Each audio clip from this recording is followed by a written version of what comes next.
Welcome back, Super Magical Cup viewers, to another exciting episode of History of the Metagame. Last episode, we covered the Helsinki tournament in Finland. This week, we're going to cover the May 3rd balance update. May 3rd included both a balance update and a game update. We're just going to cover the balance changes to existing cards in this video, and the game update will be in the next video. So make sure to like this video and subscribe to Super Magical Cup here on YouTube to catch all of our great content series. And of course, tune in live to twitch.tv/SuperMagicalCup every Saturday at noon Pacific for the best and most competitive Clash Royale tournament in the community.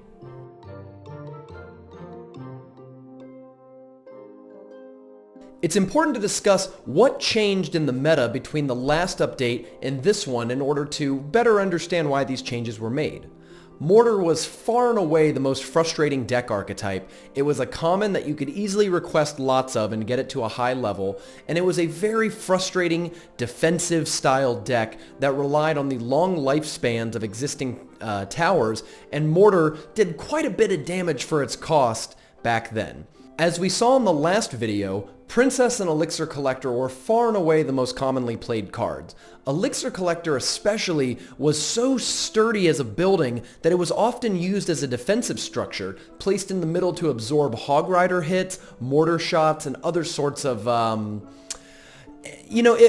It was almost like a defensive tower because even though it cost 5 elixir and didn't fight back, it could absorb so many shots and had so many hit points that your towers basically were able to kill whatever was coming in while the elixir collector defended. But overall, most of these changes are focused on improving underpowered cards. Every time there's a new balance update, Supercell tends to let the new cards and the new mechanics shake out first before making too many changes. So they try to focus on cards that they think are going to need a help and only pulling back on the most dangerous of cards. Let's get into these balance updates.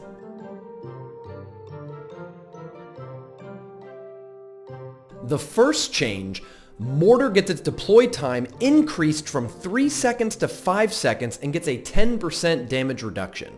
This is one of the most crippling nerfs ever applied to a card. The deploy time doesn't seem like much on paper, but in practice it is forever. 2 extra seconds for your opponent to react allowed enemy players to put buildings in the way, play troops. They could have even accidentally cast something in the other lane and still had 5 seconds to get something, anything in front of your mortar. The 10% damage reduction was also a big hit. Every time you level up a card, its health and damage goes up by 10%. So to have damage reduced by 10% is sort of like reducing all of the mortars in the world by 1 level when it comes to offense. And you can see in the description some other reasons. It was one of the most popular cards in high-level play. Arena 8 was the highest arena in the game at the time, so what they're saying by Arena 8 in the notes, they mean Legendary Arena. And I think they make a good point here that by saying it's such a contentious card, it's something they may not want to be a good strategy. We saw this a few episodes ago with the spells having their damage reduced. Supercell wants these defensive specialized decks to be around, but when they ever drift into being a little too powerful, it makes it not fun for a vast majority of the player base. So they wanted to make sure that Mortar was still a good card in the hands of a specialized opponent, but not so powerful that most of the decks you'd see on the ladder or in tournaments would be Mortar decks. The next change was Bomb Tower getting its lifespan reduced from 60 seconds down to 40 seconds, and this was an incredibly welcome and needed change. As we talked about in Helsinki, and really it's been a running joke in the last couple episodes of the series, is that every tower in the game was too powerful. Almost all of them had really long lifespans, and as they went through, Inferno Tower went from 60 seconds to 45 to 40 seconds, Tesla Tower went from 60 seconds to 40 seconds, and after Tesla got its lifetime reduced, Bomb Tower became incredibly popular. And it's not that Bomb Tower was necessarily that strong, it's that so many defensive strategies relied on having a 60-second long defensive tower that suddenly Bomb Tower became very popular. We saw a bit of it at Helsinki. It was one of the more popular buildings that was played. And 60 seconds was just a little too long of a lifespan in a game that only lasts about 3 minutes. Supercell reduces the lifetime down to 40 seconds, and that plummeted Bomb Tower's effectiveness. In fact, Bomb Tower hasn't really been that popular since this nerf, and it's been months and months and months since. It turns out that Bomb Tower is fundamentally not that strong, but any sort of building or defensive tower with really long lifespans has a potential to be the centerpiece of a defensive deck. The next change was Elixir Collector getting its health reduced by 20%. This is a dramatic reduction in hit points, I believe the largest that any card has ever received outside of a rework. This was done because Elixir Collector had so many hit points for its cost that you could just play it in the middle, and not in the middle hidden behind your towers, but often in the middle and forward as a defensive wall. It had so many hit points that if a Hog Rider came up and even took 3 swings on it, it would survive and your tower would just take it out. It was too obvious of a defensive choice, as well as being an incredible accelerator to your Elixir economy, that I think Supercell made a very correct decision to reduce its hit points. In fact, you could argue that this wasn't enough, because Elixir Collector gets its hit points further reduced in upcoming updates, and even now today when this is being recorded in September, it is still one of the most popular cards in the game. I believe that Supercell made this reduction along with the introduction of the miner that came in the same patch as to give players more of a chance to counter Elixir Collectors in the metagame. So while this was a pretty big dramatic change, it speaks volumes to how popular and powerful Elixir Collector was, that this change didn't really make you change your play. You were still going to play Elixir Collector for quite a while. An interesting fact about Elixir Collector is that back then it had so many hit points that many spells wouldn't do a good amount of damage to them. For example, Fireball only took off 3 pumps worth of Elixir and not the 4 that it currently does today. The next change is Cannon getting its hit points reduced by 11%. This was a very unpopular change when it was announced because Hog Rider was already a very popular deck. I think a lot of people struggled with Hog Rider, and the feeling was that if you reduce the hit points of Cannon, the Hog Rider decks were just going to run free on everybody.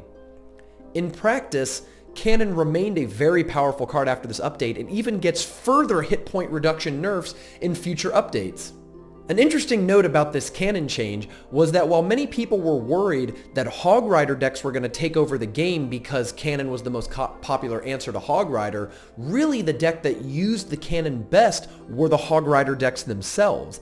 Many Hog Rider decks would include a lot of offensive cards and then rely on just Cannon and maybe an Ice Wizard for defense. Cannon was so strong and had so many hit points that just Cannon and Ice Wizard could hold off pushes of significantly more Elixir. While people were worried that this change would make Cannon not effective against Hog Rider, as it turned out it remained an incredibly effective defense against Hog Rider and hurt the Hog Rider decks themselves the most because they did not have a cheap, high hit point and high damage building to help defend against giant pushes, Royal Giants, Golems, and all the other sort of big tanky beatdown decks that exist. The next change was one of the most controversial changes ever made to Clash Royale. Royal Giant gets his range increased by 1. Now, to understand how bad Royal Giant was in the past, we talked about this in past episodes, Royal Giant didn't really have a lot of hit points, didn't really do a lot of damage, and the biggest downside was that he didn't outrange any towers. So even if your opponent went ahead and just played an Inferno Tower or a Cannon or a Tesla, the Royal Giant would have to walk into its range in order to shoot it, and because of the low damage and low hit points, it often wasn't that great at fighting towers. The increase in Royal Giant's range allowed it to outrange every single tower in the game and really put a huge dent in the defensive tower meta that existed before. Even if people sat there behind their Tesla towers and bomb towers, the new and improved Royal Giant would simply walk up, stand just outside the tower range, and start plugging away. This change was somewhat underrated, if you'll believe it at the time. Many people were focused on the nerfs to Cannon and Elixir Collector, and of course the new cards that were going to come out with this balance update. While people speculated that Royal Giant was going to be really cool with this range increase, I don't think anyone was really calling that it was going to go from the worst card in the game to one of the best. Shortly after this balance update, Royal Giant becomes the most powerful card in the game. It doesn't take very much time for it to start winning tournaments, and it only takes one balance update for it to get nerfed back down to earth. This was a huge transitional moment in the Clash Royale tournament gameplay. For as long as we could remember since game launch, Expo and Mortar were the best decks. You could sit back and defend with a variety of defensive towers, spells, and siege weapons in order to win your games, and while there were other decks played, far and away the most consistent were those Mortar and Expo decks. The change to Royal Giant really marked the end of decks playing 2 to 3 defensive towers in them and began to usher in an age of beatdown. With the success of Giant decks that we saw at Helsinki, Giant became very popular. Overnight, Royal Giant became incredibly popular. And for the rest of the summer, these sort of Giant-based beatdown decks began to dominate the metagame, while Mortars and Expos went into hiding for many, many months. The next change is that Mirror would now copy cards, commons and rares, at one level higher than they previously were. This is a change that comes along with the game update you'll see. On the May 3rd game update, which will be our next video, Supercell decided to normalize all of the levels between the max cap and the tournament cap. We've discussed this several times in this video series, that for up until this patch, the max levels were not the same ratio as tournament levels. With this update, and we'll talk about it more in the next video, level 11 rares were added and level 13 commons were added, while epics stayed the same at level 8. This change was merely making that uniform with Mirror. If you remember in the last one, Mirror started copying legendaries one level lower. The legendary cap was reduced from 6 to 5, and with the common and rare cap being increased, Mirror was now just changed to mimic that a little better. The final 2 card changes were relatively small at the time, but would have big effects many months down the road. Valkyrie and Mini Pekka would now be affected by pushback. What that means is that they went from being what is a quote-unquote big unit to sort of a medium-sized unit. If you think in the game, there are sort of small units, medium units, and big units. Small and medium units get affected by knockback. Many people at the time weren't using Fireball to push back Hog Rider, Mini Pekka, Valkyrie. That wasn't a very common thing, but if you remember, Bowler wasn't in the game yet. When Bowler gets introduced in a future patch, these changes, the ability to knock back Valkyrie and Mini Pekka, are almost the basis of why Bowler was so strong. So these changes were relatively inconsequential at the time, but it's crazy to think about how this, in May 3rd, set the stage for Bowler to become a dominant card much later down the road. The final change, which was really more of a bug fix sort of thing, was that all ranges in the game got changed a little bit in the game files. If you ever look through Google and see old images of units having a higher range value than they used to, that's because with this update, all ranges went down by 0.5, but from the way it was calculated, it ended up being the exact same. It's more of just a unification thing, because they mentioned that there were times where two units with the same range would bump into each other and then not attack each other, or one would attack before the other. So this change was just trying to bring all of those mechanics into uniformity. I think it was a good change. I haven't really noticed it since then. Like, I don't ever go, oh, the ranges are so confusing me. So I'm glad that they made this change here. I remember, though, a fun story was that there was a leak at the time from the patch.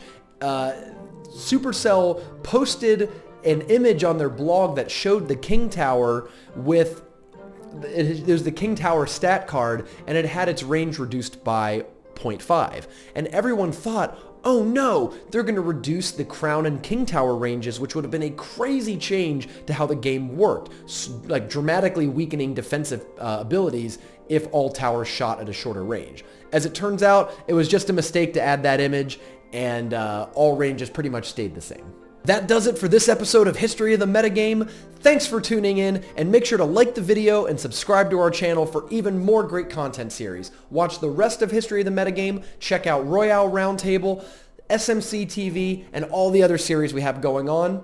Make sure to check us out on twitch.tv/SuperMagicalCup every Saturday at noon for the best and most competitive Clash Royale tournament in the community, and I'll see you in Legendary Arena.